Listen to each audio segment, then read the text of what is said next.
کہ سر تسلیم خم ہے جو مزاج یار میں آئے. وہ ہمارا مولا ہے، ہمارا آقا ہے. اگر اسے یہی منظور ہے تو ہمیں بھی یہی منظور ہے. محمد علی جوہر ایک مرتبہ جیل گئے، ان کی ایک بیٹی جوان بیمار ہوئی، فوت ہو گئی. باہر چھوڑا انگریز نے، جاؤ بھائی دفن کر دو بیٹی کو. دوسری مرتبہ جیل گئے، دوسری جوان بیٹی اسی مرض میں مبتلا ہوئی. اب یہ جیل میں ہے، خبر پہنچی کہ دوسری بیٹی کے اوپر بھی اسی مرض کا حملہ ہوا ہے.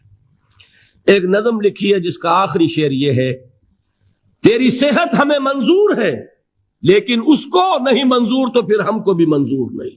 یہ ہے، جب تک یہ کیفیت نہ ہو اس میدان میں آدمی ثابت قدم نہیں رہ سکتا کہ میرے رب کو اگر یہ منظور ہے تو یہی مجھے منظور ہے.